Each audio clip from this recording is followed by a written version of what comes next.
RTVC Noticias. Emisión central.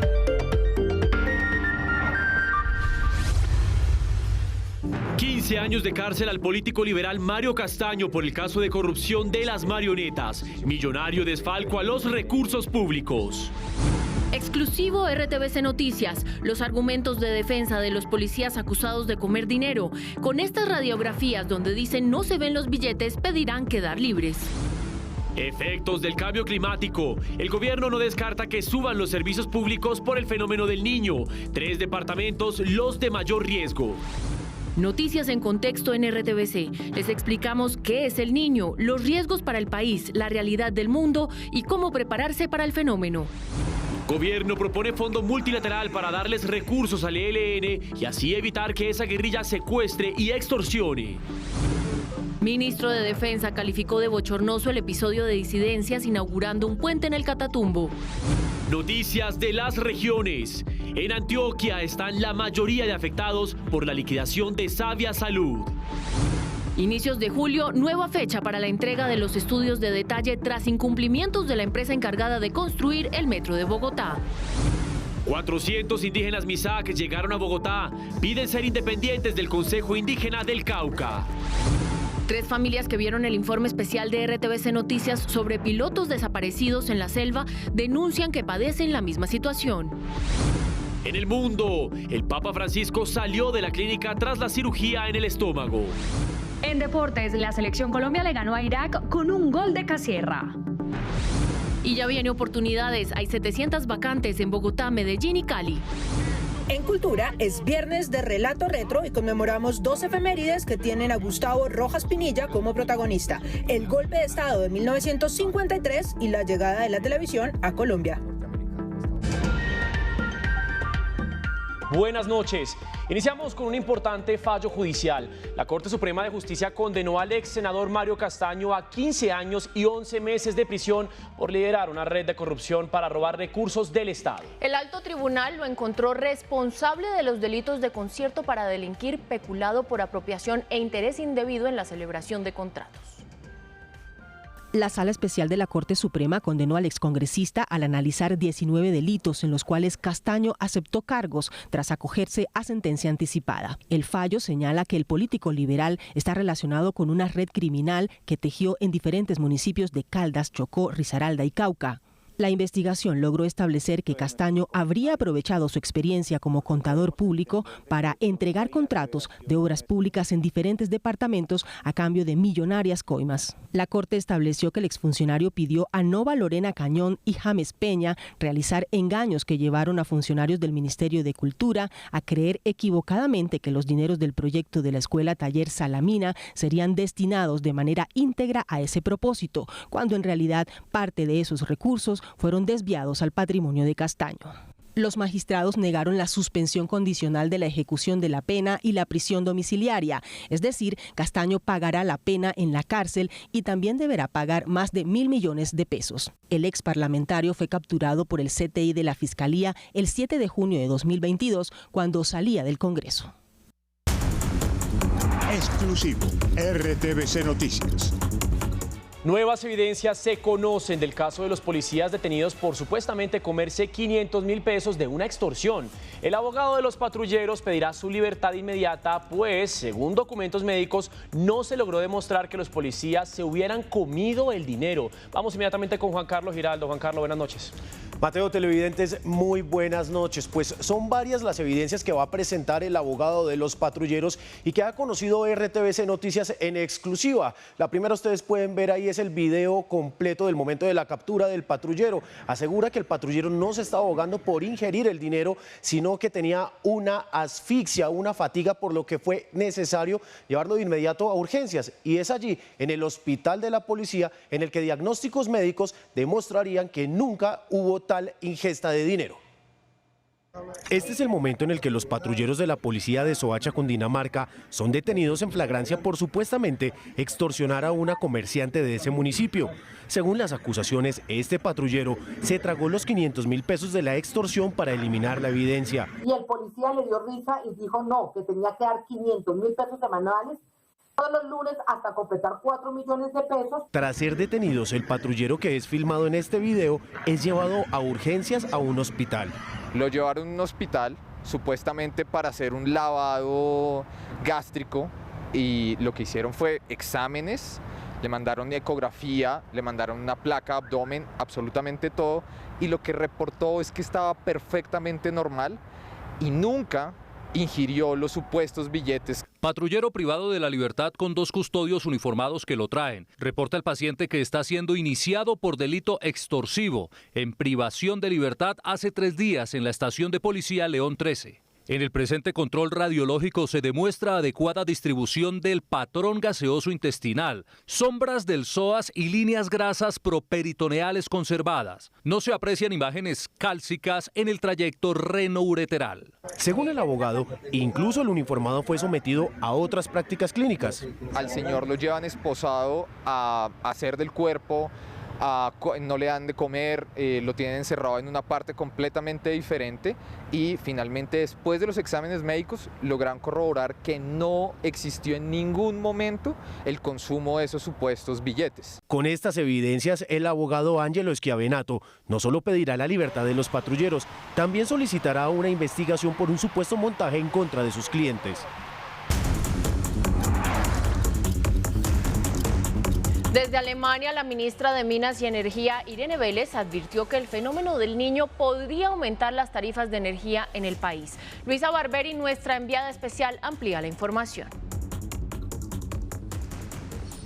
Desde aquí, desde Berlín, Alemania, la ministra de Minas y Energía, Irene Vélez, hizo un anuncio que afectará el bolsillo de los colombianos, pues aseguró que en los próximos días habrá un alza en la tarifa de energía y aseguró que los departamentos más expuestos serán el Putumayo, Cauca y Huila. Además, hizo una advertencia al Congreso de la República para que apruebe la adición presupuestal, pues está viendo comprometido los subsidios que se entregan en tarifas de energía y gas en los estratos 1, 2 y 3. La ministra de Minas y Energía, Irene Vélez, confirmó que las tarifas de energía subirán por el fenómeno del Niño. Ante la disminución del agua, es obligación usar otras fuentes de energía como carbón o gas. Cuando la termoeléctrica participa de mayor manera en el mercado, entonces efectivamente impacta la configuración del precio. Y ese precio de la termoeléctrica depende del tipo de energético que utiliza para la generación, que puede ser carbón, puede ser líquidos y puede ser gas. Entonces, efectivamente, sí se genera un impacto que se deriva de tener que utilizar las termoeléctricas. Sí va a haber un impacto en la configuración del precio. La jefe de la cartera de Minas señaló que para poder otorgar los subsidios de gas y energía durante todo el año a los estratos 1, 2 y 3 se necesitan casi 2 billones de pesos, por lo que hizo un llamado al Congreso de la República. Nosotros tenemos una restricción presupuestal que nos lleva a poder cubrir los subsidios para estratos 1, 2 y 3, tanto de energía eléctrica como de gas, solamente hasta mitad de año. Por eso hemos solicitado en la adición presupuestal que en este momento se discute en el Congreso que se amplíe para el sector de minas y energía esa disposición presupuestal para poder cubrir lo que queda del año. La ministra explicó que el aumento de los precios de la energía impactará de manera diferencial en las distintas regiones. Las más expuestas son Putumayo, Huila y Cauca. El riesgo de sequía también enciende otra alerta. La ministra de Medio Ambiente, Susana Muhammad, explicó el trabajo con comunidades para llevarles agua a 560 municipios de Magdalena, Cesar, Risaralda, Bolívar y Sucre. Las altas temperaturas que afectan el país han despertado alertas de las autoridades. Antes del anunciado fenómeno del Niño, algunas regiones podrían sufrir sequías.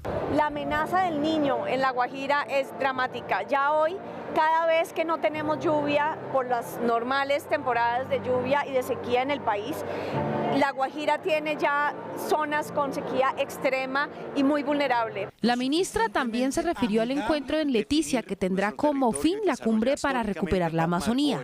Viene el presidente Lula da Silva y el presidente Petro, abrirán el encuentro de Leticia y con esa preparación iremos a la cumbre de presidentes de Pará, donde se espera se hagan unas declaraciones y anuncios para un plan integral de toda la Amazonía. El gobierno nacional está tramitando una adición presupuestal que asigne los primeros primeros 600 millones de pesos para la Amazonía en términos ambientales. Esta zona es vulnerable al fenómeno del Niño por los incendios forestales. Y el resto del mundo no es ajeno a los efectos del cambio climático. En el último mes, países han sufrido marcados contrastes de elevación de temperaturas, como es el caso de China y Suecia, y los estragos de un tornado en América o un tifón en Asia.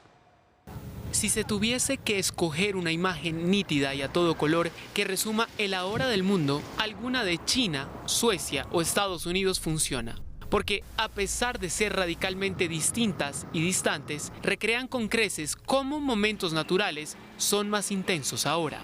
Donde cálido es regla, el mercurio de los termómetros se eleva mucho más. Y donde lluvia y furia de los vientos son temporada, llegan con más ímpetu del habitual y de alguna manera dan razón a la más reciente voz de Naciones Unidas. Las políticas actuales están llevando al mundo a un aumento de temperatura de 2,8 grados para fines de siglo. Eso significa una catástrofe. Anecdóticamente, Beijing, en China, entre parasoles y ventiladores, atraviesa un récord térmico para mitad de año, 39,4 grados Celsius. Suecia transita su junio más seco en 20 años y atrás no se quedan las sofocantes Vietnam y Helsinki en Finlandia, donde la palabra sequía se usa con mayor regularidad. La respuesta colectiva sigue siendo lamentable. Costas de India y Pakistán tocadas por el ciclón Biparjoy o las lluvias en Serbia son lo opuesto al verano extremo en otras coordenadas y son casi idénticas a la visual del norte de Texas y el pavoneo de este tornado. Muertes y destrucción, el saldo. El gobierno propone la creación de un fondo con recursos internacionales para darle dinero al ELN y que deje de secuestrar. No es la primera vez que se hace una propuesta de este tipo. En el pasado, en el primer gobierno de Uribe Vélez, se planteó algo similar. Desde Alemania, el presidente Gustavo Petro aclaró que la implementación de un eventual fondo para evitar que el ELN se financie de secuestros y extorsiones es algo que se analizará más adelante y que dependerá de los avances que tengan los diálogos. No, el fondo multilateral no es una construcción en los acuerdos, es una posibilidad hacia adelante y depende de los acuerdos. La propuesta comenzó a analizarse luego de que el grupo guerrillero afirmó que a pesar de la firma del cese al fuego, seguirán secuestrando y extorsionando de ser necesario como forma de financiación, propuesta que el mismo gobierno confirmó no ha sido discutida en la mesa de diálogos. Sí es importante dejar claro como negociadora, este tema no se ha discutido en la mesa de diálogos.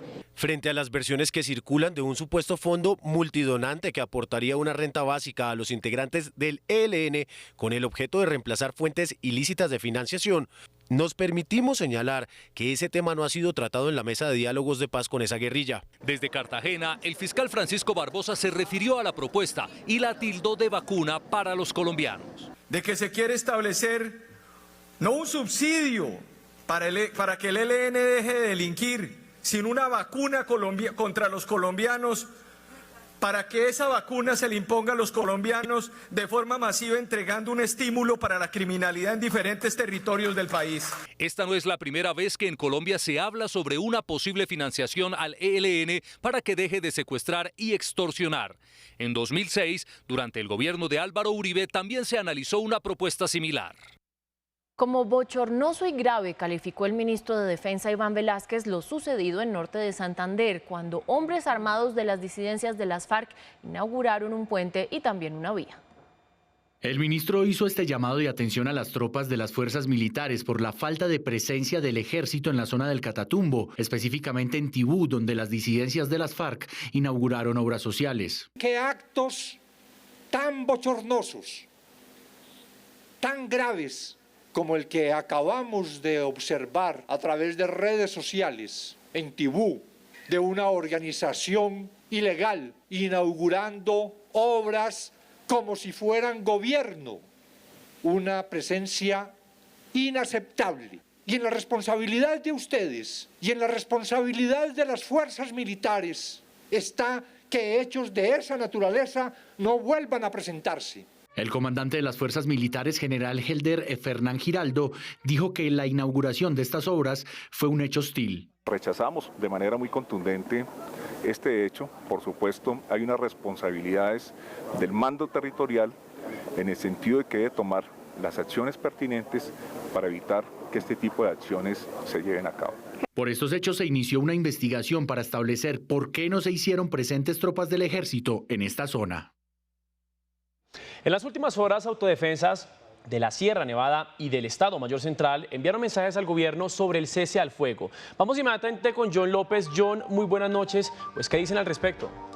Hola Mateo, buenas noches. Por un lado están las autodefensas conquistadoras de la Sierra Nevada, también conocidas como los Pachenca. Ellos le pidieron al gobierno nacional extender el decreto del cese al fuego pactado hasta el próximo 30 de junio. Y por otra parte están las disidencias de las FARC, el Estado Mayor Central, quienes también enviaron un mensaje al gobierno para que se retome el cese al fuego suspendido con ellos el pasado 23 de mayo. A 14 días de finalizar el cese al fuego, las autodefensas conquistadoras de la Sierra Nevada, a través de un video, le pidieron al gobierno ampliar el plazo y de esta manera poder avanzar en acercamientos a un eventual proceso de paz. Decirle que seguimos en pie de lucha, comprometidos con la paz total del presidente Gustavo Petro. Horas antes, también con un video, el Estado Mayor Central de las disidencias de las FARC solicitó al gobierno retomar el cese al fuego suspendido el 23 de mayo por acciones violentas protagonizadas por ese grupo guerrillero en las que murieron 4 niños indígenas. El pasado 23 de mayo el gobierno nacional dio por suspendido el cese al fuego bilateral, temporal y de carácter nacional suscrito con las FARC-EP. Por el momento, estas dos solicitudes no han tenido respuesta por parte del gobierno nacional.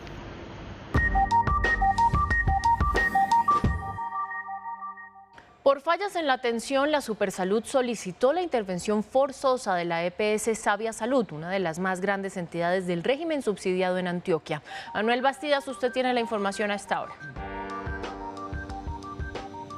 Muy buenas noches para usted y también para todos nuestros televidentes. La pregunta que se hacen los más de 1 millón de beneficiados por Sabia Salud es ¿qué pasará con la EPS? Y quiero aclararle un poco a los televidentes que no significa que esta medida de la Supersalud es que se vaya a liquidar la EPS, sino que ahora pasará a manos del gobierno nacional y seguirá todo de manera normal. Sin embargo, el que no estuvo de acuerdo con esta medida fue el gobernador de Antioquia, ya que afirmó que con el plazo que se le dio de 5 años ya se ha visto un cambio en la EPS.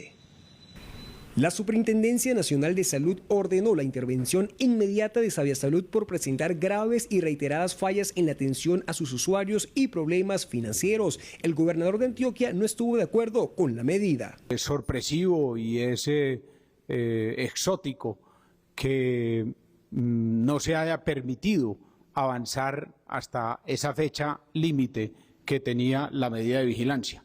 Según las cifras de la Asociación Colombiana de Clínicas y Hospitales, Sabia Salud acumula una deuda con la red hospitalaria de 394.910 millones con corte al primer semestre del 2022. La medida busca la estabilización de la operación a través de la integración y la garantía de la prestación de los servicios a todos sus usuarios en la red prestadora del departamento y fuera de este cuando es necesario. Sabia Salud es la segunda EPS con mayor cantidad de afiliados en Antioquia y desde hace 5 años se encontraba en vigilancia especial de la Supersalud por su crisis financiera. Un conductor que conducía un furgón sufrió un paro cardíaco en una vía de Barranquilla. 5 vehículos se chocaron como consecuencia de la emergencia de salud. Vamos con Zaini Agame. Zaini, muy buenas noches. Cuéntenos qué fue lo que pasó. Mateo, muy buenas noches. El conductor fue auxiliado por la comunidad y rápidamente trasladado al centro asistencial más cercano, donde en estos momentos su pronóstico es reservado, mientras que las autoridades han asegurado que este hecho por fortuna solo dejó pérdidas materiales. Según las investigaciones, mientras conducía un vehículo tipo furgón, un hombre de 57 años sufrió un ataque al corazón. El furgón se llevó 4 carros que estaban parqueados en la cuadra. El man le dio un infarto. Por fortuna, los vehículos parqueados se encontraban sin pasajeros. Afectados, los mecánicos no estaban ahí. El hombre fue auxiliado por la comunidad y trasladado a un centro asistencial, donde su pronóstico es reservado. En el hecho resultaron involucrados 5 vehículos. Una persona fue trasladada a un centro asistencial. Al parecer, uno de los conductores pierde el conocimiento por problemas de salud Las autoridades aseguraron que solo se registraron daños materiales. La alcaldesa Claudia López anunció que se espera que los estudios en detalles de la primera línea del metro sean entregados a principios de julio. Y es que por incumplimiento el consorcio chino tendrá que pagar millonaria sanción económica diaria. 812 millones de pesos desde el 5 de mayo es el dinero que debe pagar Metrolínea 1 a la empresa Metro de Bogotá por incumplimiento en la entrega de estudios de detalle. El cronograma de inicio de operación, que es en el mes de marzo del 2028, no se está afectando por este incumplimiento del concesionario ni por la multa que se le ha impuesto. La alcaldesa Claudia López aseguró que pronto se entregarán los estudios que faltan. La interventoría nos informa que a inicios de julio el 100% de los diseños estarán no objetados y que la obra seguirá avanzando muy bien. El consorcio chino apelará a la sanción impuesta. Tenemos algunas diferencias, razón por la cual mantendremos algunas acciones contractuales y legales que nos permitan hacer valer nuestros argumentos. Así va la obra. Patio taller en un 72,33%. La ruta alimentadora en la avenida 68 con 1 de mayo, 16,92%. Y el intercambiador vial de la calle 72 va en un 27,04%. 400 indígenas Misak llegaron desde el Cauca hasta la Plaza de Bolívar en Bogotá. Piden que les den el documento del Ministerio del Interior donde legalmente les permiten independizarse del CRIG. Dicen que tienen su propia cultura, costumbres y leyes ancestrales. En estas 5 chivas llegaron 205 mujeres y 195 hombres indígenas a Bogotá. Solicitan una cita con la vicepresidenta Francia Márquez y lo que buscan es lograr independizarse.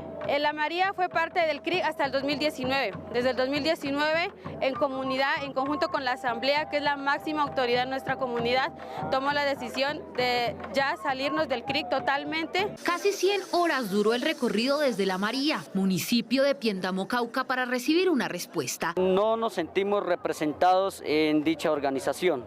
Nosotros como pueblo Misak, agrupados en 8 departamentos de nuestro país, somos más de 28.000 indígenas Misak. RTVC Noticias se contactó con el CRIC para conocer la respuesta frente a esta denuncia, pero no dieron respuesta al término de esta emisión. La Oficina de Gestión del Riesgo del municipio del Carmen de Viboral, en Antioquia, informó sobre el hallazgo del cuerpo de un joven de 17 años en el río San Lorenzo, quien murió aparentemente ahogado. Más noticias de las regiones en el siguiente panorama. Al término de un consejo de seguridad que se llevó a cabo aquí en la capital del Valle del Cauca, las autoridades anunciaron que ya fueron identificados 12 de los 40 barristas que en días pasados ingresaron a una casa de manera violenta.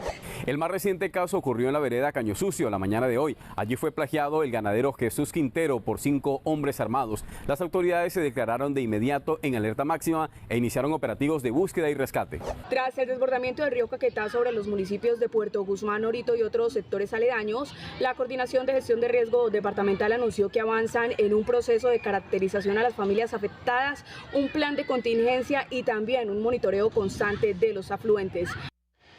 Tras la publicación de la investigación sobre la desaparición de por lo menos 22 pilotos colombianos, RTVC Noticias ha recibido comunicación de otras 3 familias que aseguran que sus hijos también desaparecieron. Por diferentes medios, RTVC Noticias ha recibido información que revelaría la desaparición de otros 3 jóvenes pilotos colombianos. Los hechos tienen similitud con la desaparición de Néstor Julián Clavijo, Luis Andrés y Juan Pablo Mujica y Felipe. Cuando yo ya me pongo como serio con la hija mía, que era la que hablaba con él, entonces ya la hija mía me dice, no, lo que pasa es que Julián estaba por allá, por los lados de Bolivia y según lo que he hablado con él, tuvo una emergencia y está accidentado en Perú. Nosotros no supimos nada más. Yo supe que el radio duró 15 días con pila, que ellos nomás lo prendían, hablaban con Juan Pablo solamente, que hablaban con Juan Pablo, hermano, ayúdenos, hermano, estamos acá. RTVC Noticias está verificando la información recibida y corroborando con la Fiscalía General de la Nación si en estos 3 nuevos casos hay denuncias o algún tipo de reporte que permita establecer qué pasó en estos casos nuevos. Según esos reportes, las nuevas desapariciones no fueron registradas específicamente en zona selvática de la Amazonía. Los hechos habrían ocurrido en islas del Caribe. Avanza la búsqueda de Wilson en la selva de Caquetá. Más de 60 militares de las Fuerzas Especiales realizan recorridos en un perímetro de 6 kilómetros. Edwin Moreno, periodista de Radio Nacional, tiene los detalles. Son más de 70 hombres de las Fuerzas Especiales del Ejército los que diariamente tratan de hallar con vida a Wilson. Se ubicó comida en diferentes puntos estratégicos de la selva para que sea consumida por el animal. Adicionalmente se ingresaron 2 perritas en celo para traer al canino. El grupo de militares que participa de la búsqueda envió el siguiente mensaje esperanzador. Continuamos con la Operación Esperanza en búsqueda de nuestro compañero canino Wilson, el cual se extravió en cumplimiento de esta misión. Los comandos también han freído carne para traer a Wilson mediante el olor. El ejército menciona que la Operación Esperanza continuará hasta que Wilson sea rescatado de la espesa selva, luego de perderse desde el pasado 18 de mayo. RTVC Noticias y Radio Nacional de Colombia, conectados 24/7.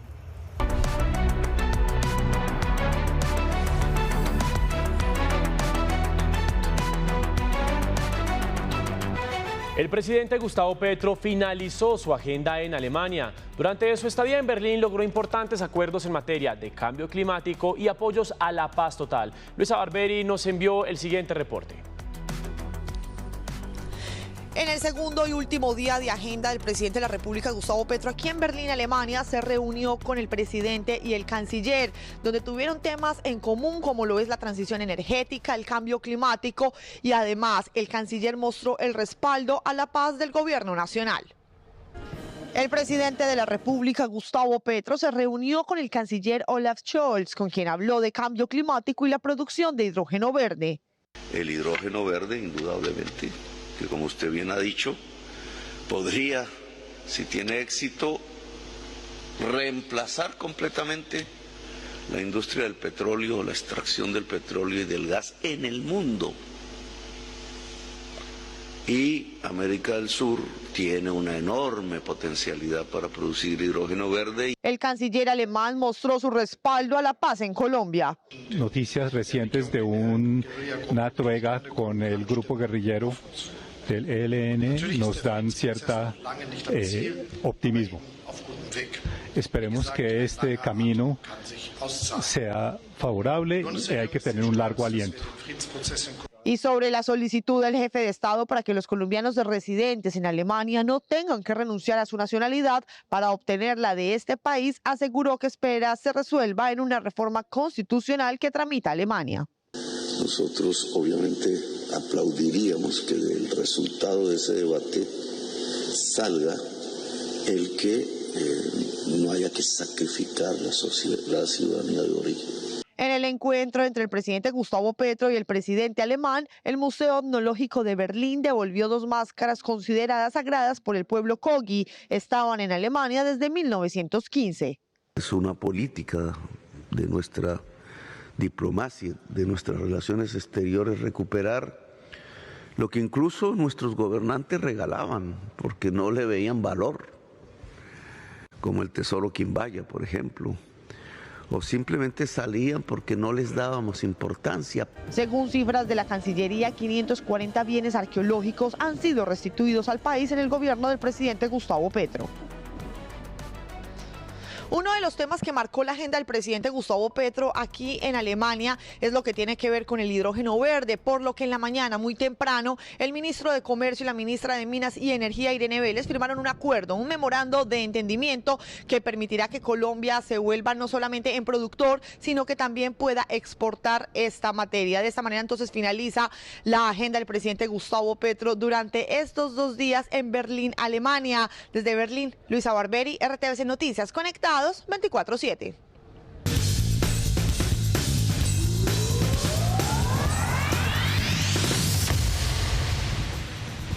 Muy buenas noches, bienvenidos a la información deportiva. Qué alegría saludarlos aquí desde la ciudad de Medellín. Ustedes saben que hoy jugó la selección Colombia en un amistoso ante la selección de Irak, pero antes de ir con las acciones, lastimosamente tenemos que contarles que esto se registró en el estadio Mestalla en España. Y es que esto fue lo que sucedió. Hinchas de la tricolor, sí, entre hinchas, fueron los que ocasionaron estas peleas y estas disputas. Lastimosamente aquí se veía cómo se tiraban sillas y varios elementos que encontraron en las tribunas. Por supuesto que esto es reprochable y aquí lo que se quiere destacar es el juego, pero lastimosamente esto también lo tenemos que mostrar. Ya para hablar del juego en sí, de lo que sucedió con la selección del profesor Néstor Lorenzo, pues la positiva noticia es que se ganó 1-0, el técnico sigue invicto con buenos resultados y más allá de eso hoy tuvo una rotación en su nómina y uno de esos jugadores que fue bastante polémico en la convocatoria, Mateo Casierra, fue el que marcó el gol de la victoria. Colombia ganó y el invicto de Lorenzo se extendió a 7 partidos, pero más que eso, la esperanza en el porvenir es la mejor conclusión. Me pone contento saber que hay futuro. No fue un rival fácil. Irak puso a sufrir a Colombia en el área defensiva y también al momento de generar opciones. El equipo tiene que estar preparado para encontrar los caminos cuando te lo cierran de esta manera, ¿no? Yo creo que Irak fue un equipo muy ordenado, defendió muy bien. El camino sigue y la competencia por estar en la eliminatoria también. Por eso hay que estar en un buen momento para ser llamado el equipo nacional. Lo que es selección depende mucho de la actualidad. Se juega a veces cada 2 o 3 meses y la actualidad del jugador cambia en 2 o 3 meses. Colombia visitará a Alemania el próximo martes para cerrar la gira europea de preparación a la eliminatoria que comenzará en septiembre. Y seguimos hablando de fútbol, pero de nuestro fútbol profesional colombiano, porque este sábado, ya mañana, se van a conocer quiénes son los finalistas, quiénes van a disputar esa anhelada estrella de mitad de año. Por el lado del cuadrangular A, los opcionados son Atlético Nacional y Alianza Petrolera, y también aparece Deportivo Pasto. Y en el cuadrangular B, los opcionados son Millonarios y Boyacá Chico. Vamos a repasar esta crónica que se viene para esta jornada de fin de semana. La semana estuvo cargada de suspicacia. Por un lado se dijo que Águilas pondría un equipo sub-20 para favorecer a Alianza Petrolera y perjudicar a Nacional. Como entrenador de fútbol, yo nunca me prestaría para manipular posiblemente un resultado poniendo un equipo más débil porque esto perjudique o porque beneficie a alguien. Por el lado verde, las preocupaciones van más por lo propio que por lo que pase en la otra plaza. Creo en las personas, en la dignidad de las personas. La consigna de Nacional, Pasto y Alianza es una sola. Compadre, nosotros tenemos que ir a jugarnos todo. Aquí lo único que sirve es ganar. En el grupo B la cosa no fue diferente. Millonarios tiene mínimo que empatar contra Medellín para clasificar. Un equipo que está entero, un equipo que sabe que tiene una responsabilidad todavía el día sábado y que dependemos de nosotros mismos. Pero si pierde tendrá que esperar que Chico no gane en Cali contra América, porque el clasificado será el ajedrezado de Tunja. Jugaremos una final con nosotros, así lo sentimos como lo jugamos hoy, y de seguro que cuando las piernas no responden, ahí está el corazón, ¿no? Sobre las 10 de la noche del sábado se conocerán los 2 clubes que jugarán por la estrella de mitad de año en la Liga Colombiana.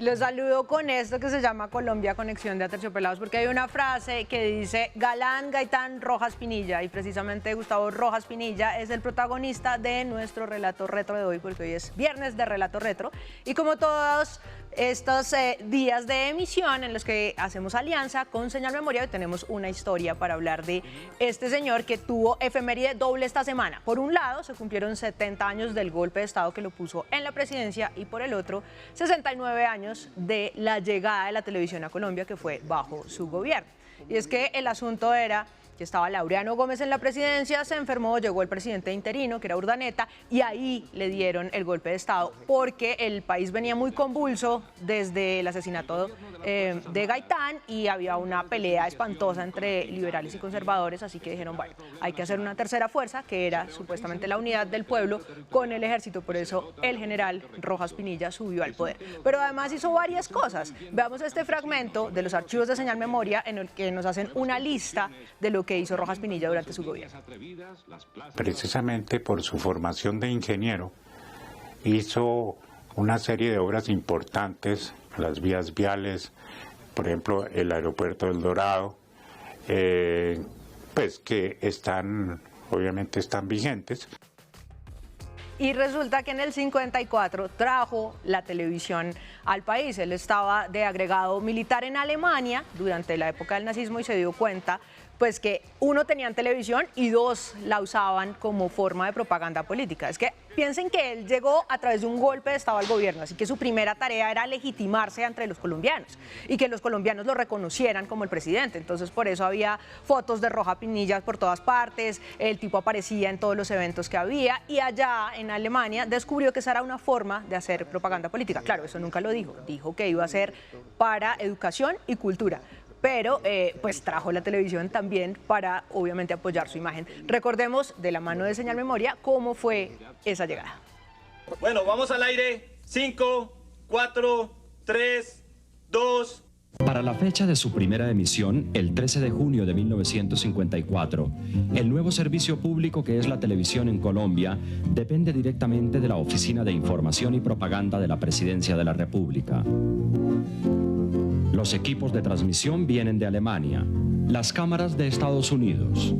Tras una carrera contra el tiempo, la fecha de inauguración coincidía con el primer aniversario del golpe de Estado. Bueno, y resulta que él quería quedarse en la presidencia otro rato, ¿no? Y quería modificar la Constitución para que lo volvieran a elegir.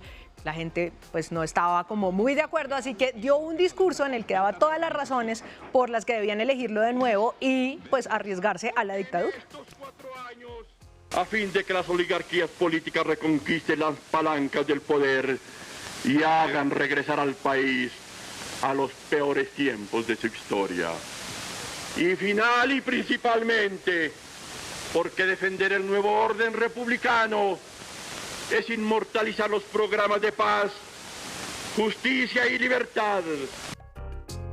Bueno, pues esa vez no fue, pero él no se dio por vencido, estuvo de candidato 2 veces más, esa segunda tampoco ganó y la tercera, pues les cuento que fue cuando nació el M19, porque las elecciones que eran de Rojas Pinilla se las ganó Misael Pastrana.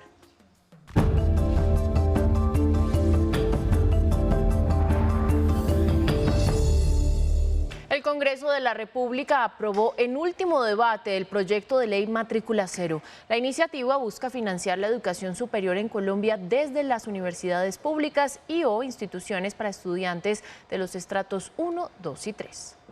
El proyecto de ley logra que los jóvenes de escasos recursos puedan acceder a cualquier universidad pública del país sin pagar un solo peso y sin importar la carrera que escoja. La propuesta incluye subsidio de transporte y otros rubros para poder cursar sin traumatismos el periodo académico.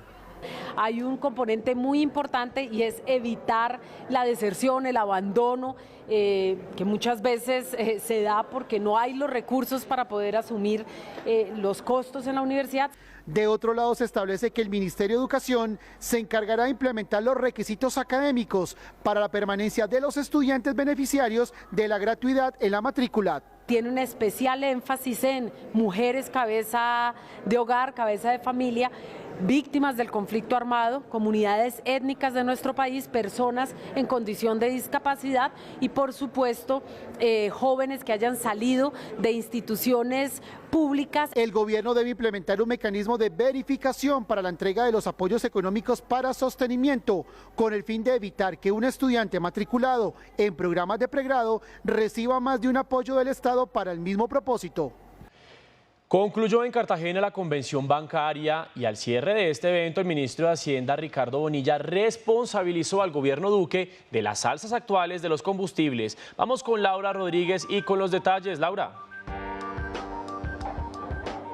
Mateo, muy buenas noches para usted y para todos los televidentes. En el acto de clausura, el jefe de la cartera de Hacienda indicó que el verdadero reto fiscal es reducir el déficit del Fondo de Estabilización de los Precios de los Combustibles. Por su parte, el presidente de Asobancaria, Jonathan Malagón, indicó que en el país actualmente el 60% de los colombianos no ahorra ni tampoco invierte. El ministro de Hacienda señaló que Colombia no se puede dar el lujo de no subir más la gasolina. ¿Y lo podemos dejar de subir? No, porque tenemos que cerrar el déficit del Fondo de Estabilización de los Precios de los Combustibles. Es el mayor reto para mantener la regla fiscal. Aseguró que en pocos meses empezarán a bajar las tasas de interés. Y no solamente es el mensaje de que ya la tasa de intervención puede comenzar a bajar, sino que los bancos ya están bajando tasas. Y entonces podemos entrar en una senda de que las tasas de interés sirven para ayudar a recuperar la economía. Por su parte, el presidente de Asobancaria, Jonathan Malagón, indicó que las entidades bancarias tienen una cobertura al 100% en los municipios del país. Por otra parte, Asobancaria y el Ministerio de Minas crearon una alianza para que los hogares de bajos recursos y también los comerciantes paguen menos por las tarifas de energía. La ministra de Minas aseguró que las entidades financieras tendrán una línea especial de financiamiento para tenderos. Esto lo que permite es que esta población pueda acceder a paneles solares que le permitan reducir la tarifa de energía eléctrica. También mencionó que están trabajando en una línea adicional para la instalación de paneles solares en hogares de estratos bajos. Toda vez que los hogares podrán autogenerar su energía a través de estas instalaciones solares fotovoltaicas. Por otra parte, el Ministerio de Comercio, a través de Bancoldex, creó una línea de crédito para micro y pequeñas empresas de San Andrés.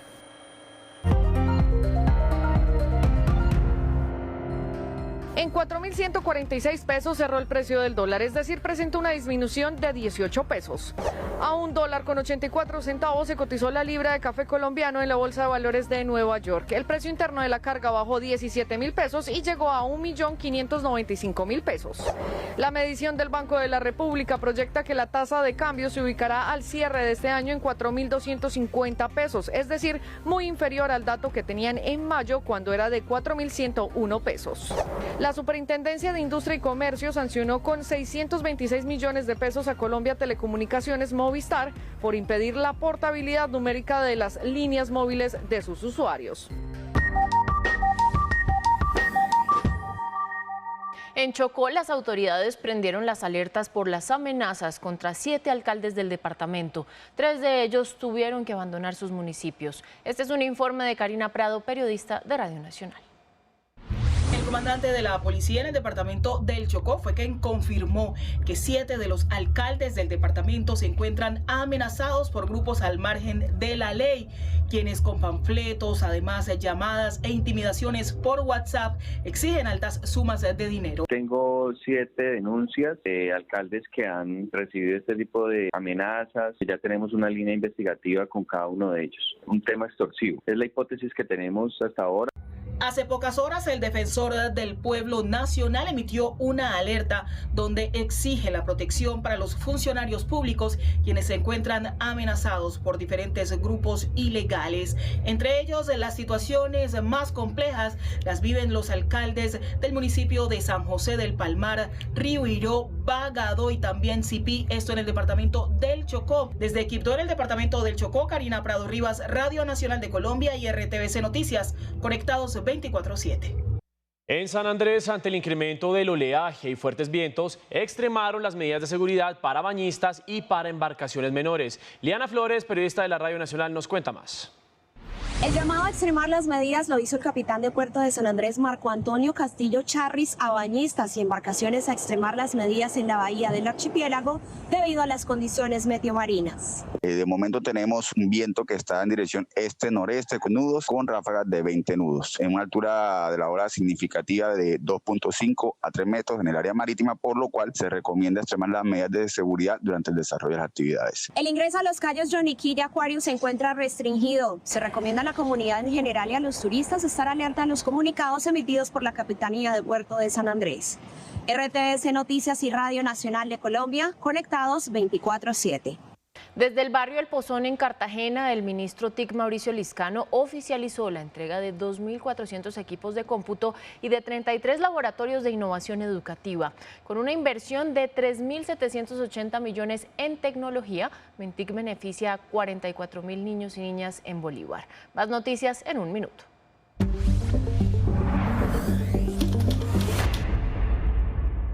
La Corte Suprema de Justicia citó al ex senador Arturo Char para que declare en el caso que avanza contra Aida Merlano por presunta compra de votos.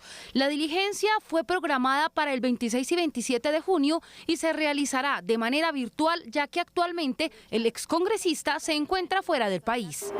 Las fuerzas militares desactivaron un campo minado cerca a una escuela indígena en Tumaco, Nariño. Según las autoridades, los explosivos fueron situados con el propósito de custodiar diferentes laboratorios de cocaína que pertenecerían al grupo armado organizado Segunda Marquetalia. Carlos Mario Zuluaga asumió hoy el cargo de Contralor General de la República. Según la entidad, cuenta con más de 20 años de experiencia en el sector público y privado, a nivel nacional e internacional. La Procuraduría abrió una investigación disciplinaria contra 4 exfuncionarios de la Unidad para las Víctimas. Según el Ministerio Público, existen presuntas irregularidades en el arrendamiento de 17 inmuebles entregados por los paramilitares para reparar a las víctimas al tener valores por debajo de los estimados.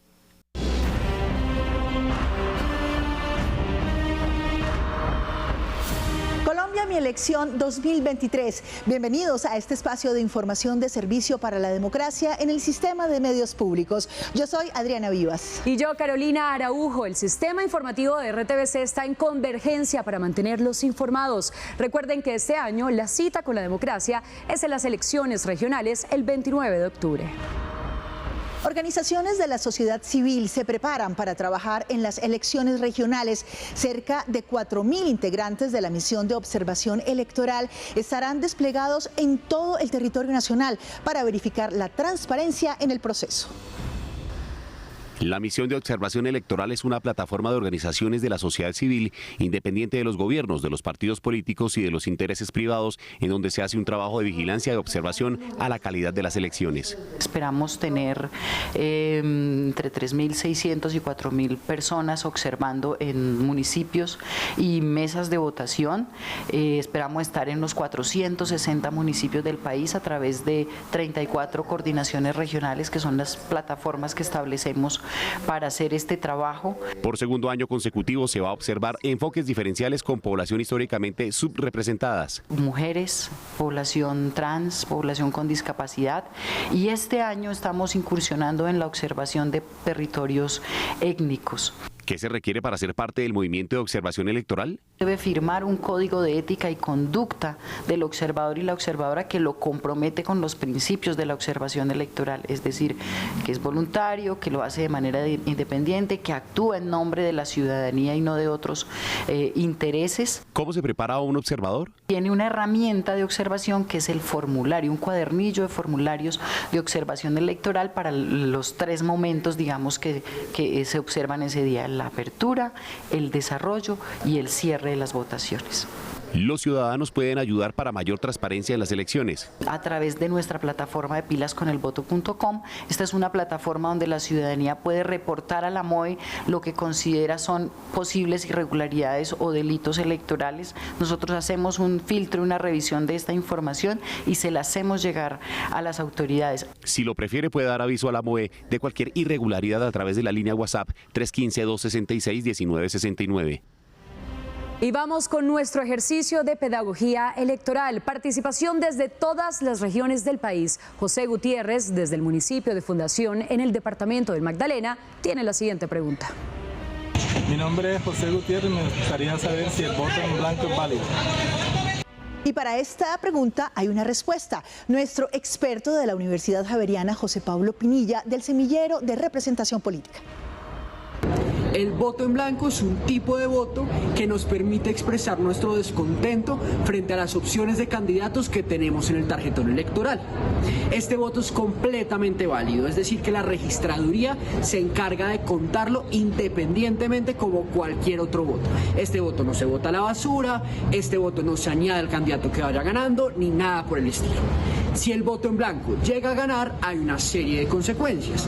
La primera, en elecciones a gobernaciones, alcaldías y primera vuelta presidencial, se deben repetir las elecciones con candidatos completamente nuevos.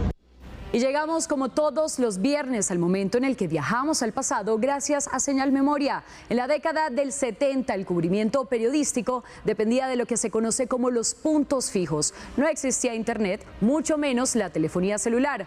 Todo dependía de la habilidad de los comunicadores al momento de transmitir la información.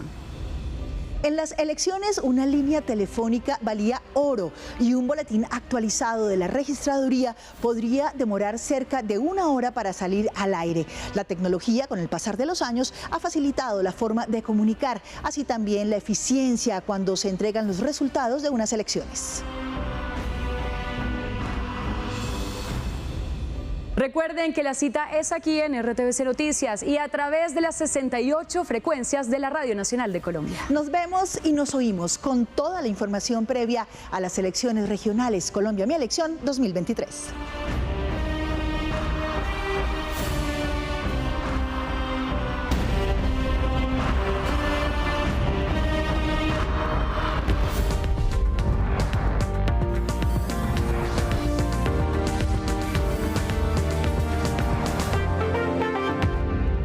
Según UNICEF, el conflicto interno en Sudán ha matado a más de 330 menores de edad, mientras otros 13 millones sufren extrema necesidad de ayuda humanitaria. Más noticias del mundo a continuación. Cuando el presidente de Rusia, Vladimir Putin, confirmó que ya empezó la transferencia de armas nucleares a Bielorrusia, varios ataques de sus tropas en Ucrania ambientaron la visita a Kiev de líderes africanos que adelantan una propuesta de paz para las partes. El anfitrión, Volodymyr Zelensky, excluyó cualquier negociación con Moscú. La Guardia Costera de Grecia emprendió el tercer y último día de búsqueda de sobrevivientes del naufragio de un barco que se volcó en sus costas hace 72 horas y en el que se presume viajaban más de 700 migrantes ilegalmente. Las esperanzas de encontrar sobrevivientes o más cadáveres decrecen. Recuperaron 78 cuerpos y 104 personas con vida. De acuerdo con el más reciente reporte de UNICEF, el conflicto interno en Sudán ha matado a más de 330 niñas y niños y dejado a otros 13 millones en una situación de extrema necesidad de ayuda humanitaria. El organismo pidió a los bandos enfrentados que garanticen protección a jóvenes vulnerables. Sonriente, pero en silla de ruedas, salió del hospital Gemelli el Papa Francisco, a donde había sido internado para una cirugía gástrica. Informaron que el próximo domingo reaparecería para rezar el Ángelus y que regresará a cumplir sus compromisos esta próxima semana.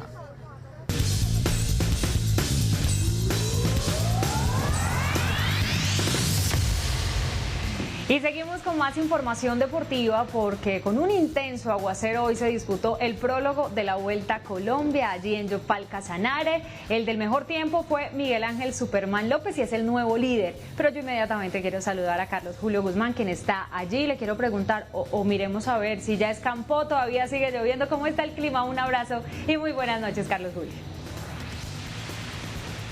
Señoras y señores, Vanessa, muy buenas noches. A esta hora de la noche tenemos una sensación térmica de 21 grados Celsius, llovizna.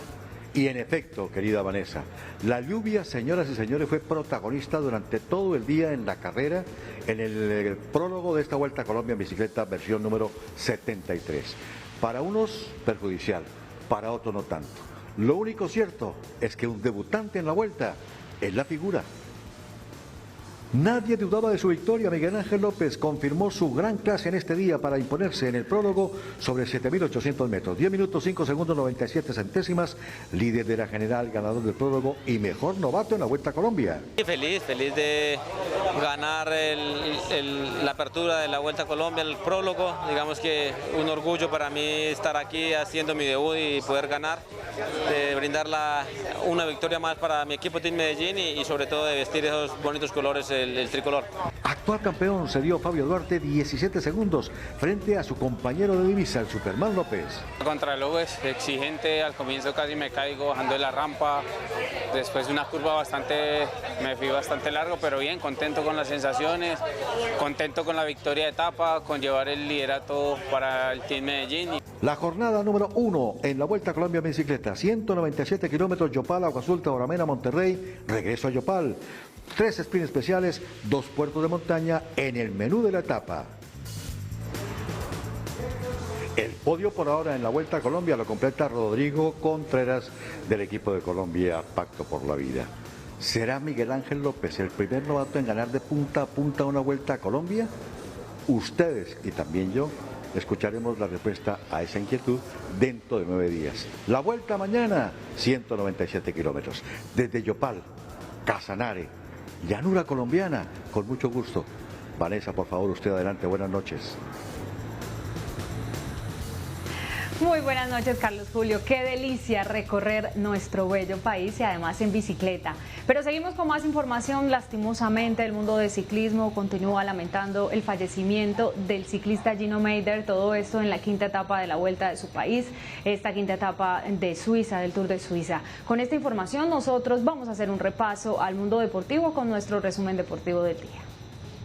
La sexta etapa del Tour de Suiza se canceló, pero los corredores hicieron el recorrido como homenaje a Gino Mäder, ciclista fallecido luego de caer por un despeñadero en el marco de la quinta etapa.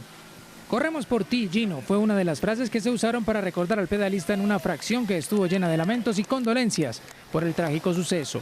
Cafeteros es el segundo clasificado a la semifinal de la Liga Colombiana de Baloncesto tras vencer a Motilones por 84-72. Jaqueline Mays fue la gran figura al anotar 30 puntos para clasificar a su equipo a la semifinal, en la que enfrentará al ganador de la serie entre Piratas de Bogotá y Cimarrones del Chocó. La lluvia fue la gran protagonista de las prácticas libres del Gran Premio de Canadá de la Fórmula 1. Antes de que apareciera el torrencial aguacero, los Mercedes en cabeza de Lewis Hamilton marcaron los mejores tiempos de la sesión. La clasificación será este sábado a las 3 de la tarde, hora de Colombia. Y llegamos a oportunidades, atentos porque una multinacional abrió 700 vacantes de empleo en Bogotá, Medellín y Cali. Tomen nota que aquí les contamos cómo pueden aplicar. En oportunidades de trabajo en una multinacional, vaya a la página www.ikea.com/SEO. Deslice hasta abajo y dé clic en Postula, donde tendrá que seleccionar la pestaña Ver ofertas. Tengan presente que pueden filtrar las diferentes vacantes en la barra que cuenta con 4 categorías como ubicación, área, jornada laboral y modalidad laboral. ¡Atentos! Hay vacantes de trabajo en áreas como comercio, diseño, finanzas, gastronomía, logística, operaciones, recursos humanos, seguridad y ventas. Seleccione la que más le interese y dé clic en postular.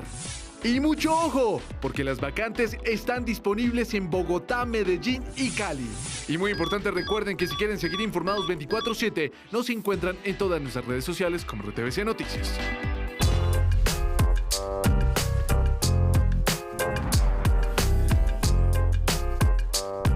Y para cerrar esta semana les propongo un juego. Resulta que Billboard hizo una lista de las 100 mejores canciones de Disney. Imagínense, si hay 100 que pueden ser las 100 mejores, ¿cuántas canciones ha hecho Disney? Pues como no me van a dar el tiempo en el noti para mostrarles las 100, ¿qué tal si les muestro las 3 primeras? Entonces el juego es el siguiente, yo toco un fragmento y ustedes intentan reconocer cuál es. Vamos a ir de la 3 a la 1, ¿no? El podio hacia arriba. Entonces va, número 3.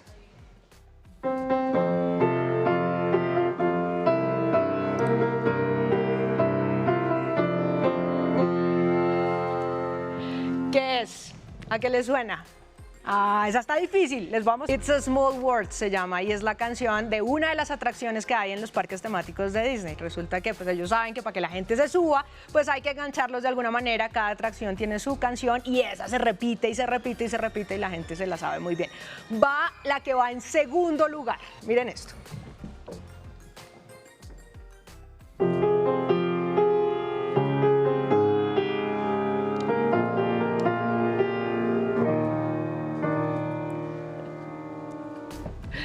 ¿Cuál es? ¿Cuál es? ¿Cuál es? Esto está fácil, mire. Pues Let It Go, que es de la película Frozen, que es mi favorita por una razón bastante obvia, aprovechando que estamos en el mes del orgullo. Dicen los guionistas y dicen los productores que es una metáfora del closet, ¿no? Elsa tenía un poder que era el poder de controlar el hielo, pero le daba mucha pena mostrarlo y resulta que en algún momento descubre que esa es su fortaleza, se vuelve muy orgullosa de eso y le cuenta a todo el mundo. Es una metáfora del closet según los productores y por eso la canción dice Let It Go, déjalo ir o libre soy. Y va la número 1, que esta está muy fácil porque si ustedes son fieles televidentes de RTVC Noticias, la han escuchado por lo menos 3 veces ya. Va así.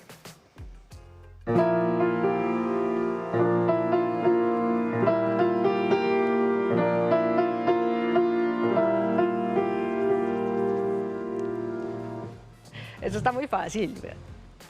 Y poder ir a descubrir que siento al estar ante el sol no tiene fin. Quiero saber más, mucho más. ¿Qué debo dar para vivir fuera del agua? Bueno, eso es parte de Tu Mundo, de La Sirenita, que es lo que ocurre cuando la sirenita está en las ruinas y comienza a encontrar cosas del mundo de arriba, ¿no? De la tierra, cosas que ya no conoce. Y después cuando rescata al príncipe Eric, lo deja en la bahía y se devuelve al mar, pues dice, quiero ser parte de tu mundo. Mateo, Daniela, yo creo que ustedes no identificaron ninguna, pero cuéntenme cuál es su favorita de Disney. Ay, cómo nos subestiman. Así que no, ¿Cómo nos subestiman? Yo adiviné las tres, además las cantamos, ¿cierto, Mateo? ¿Su favorita? Mi favorita es la del inicio del Rey León, es que no me acuerdo el nombre. Sí, el ciclo o el círculo de la vida. El círculo de la vida. Yo también, el Rey León, la de Hakuna Matata. Bueno, pero es que me gustan todas, Let It Go, la de Laura, la Sirenita, espectacular. todas. Bueno, y con canciones de Disney despedimos esta emisión para este viernes. A ustedes, gracias por acompañarnos. Chao.